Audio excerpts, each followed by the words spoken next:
Good afternoon, everyone. When I took office, our nation was engaged in 2 wars, and al-Qaeda was entrenched in their safe havens. Many of our alliances were frayed, and America's standing in the world had suffered. Over the past 4 years, we've begun a new era of American leadership. We ended the war in Iraq, put the al-Qaeda core on the path to defeat, and we're winding down the war in Afghanistan. We've strengthened our alliances, including in Asia, forged new coalitions to meet global challenges, and stood up for human dignity, from North Africa to the Middle East to Burma.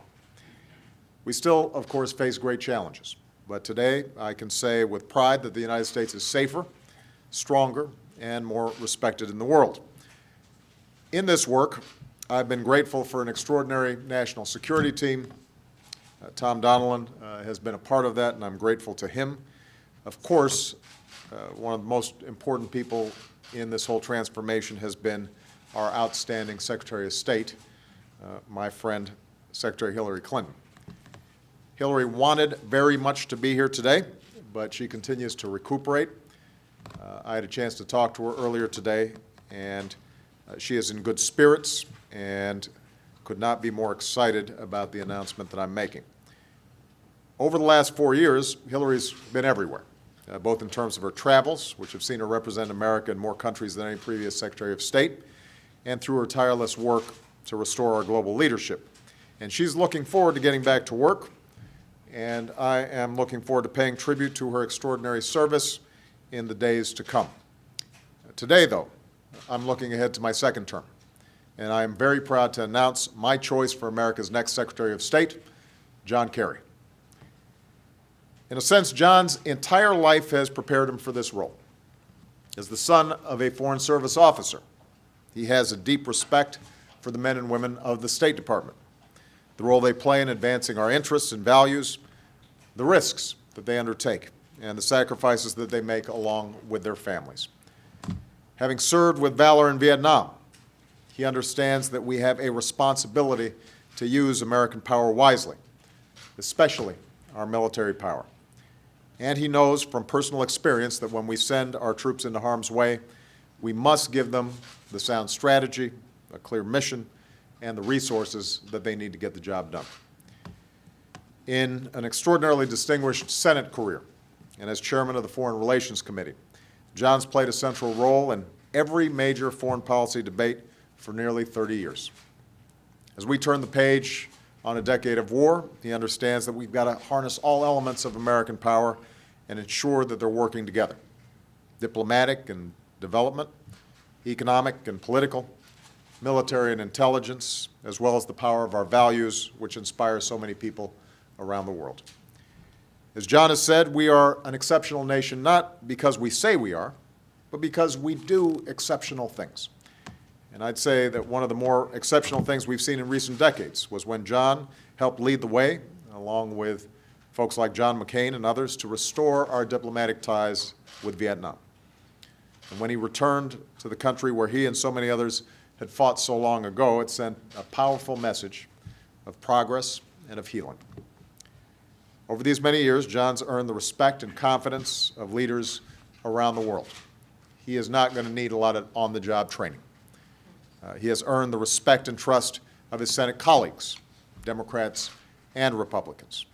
I think it's fair to say that few individuals know as many presidents and prime ministers or grasp our foreign policies as firmly as John Kerry, and this makes him a perfect choice to guide American diplomacy in the years ahead. On a personal level, John has been a great friend. I've appreciated John's partnership in helping to advance so many of my foreign policy priorities, including the ratification of the New START Treaty. I've called on his talents and diplomatic skills on several occasions on complex challenges from Sudan and South Sudan to the situation in Afghanistan, and each time he has been exemplary. Of course, I also have to say thanks because John invited a young Illinois state senator to address the Democratic Convention in Boston. I was proud to serve with him on the Foreign Relations Committee under the tutelage of Joe Biden, and where we all became friends.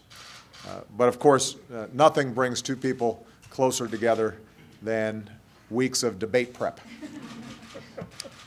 John, I'm looking forward to working with you instead of debating you. Finally, I want to thank Teresa. As someone who came to this country as an immigrant, she understands the shining values that America represents to the world. As a former interpreter at the United Nations, she appreciates how our interests can be advanced in partnership with others. Teresa, thank you so much for being John's partner in this next endeavor. I have to say, I think I speak for John and Joe and myself. We just left Danny Inouye's funeral, a man who exemplified the very best of the U.S. Senate tradition. And so I know that, John, it won't be easy to lead the Senate that you love. And I think it's fair to say that there are going to be some great challenges ahead. An uncertain world will continue to test our nation. But even with all the challenges that we face, I have never been more confident, more optimistic, that if we act with wisdom and with purpose, and if we're guided by our values, and we remind what binds us together as Americans, the United States will continue to lead in this world for our lifetimes. So, John, I'm very grateful that you've agreed to take on this new assignment. I'm confident that the Senate will confirm you quickly. I guess you won't be able to actually appear and preside at the same time, so we'll have to figure out how that works. But I know that you are going to be an outstanding Secretary of State. Thank you so much. Congratulations.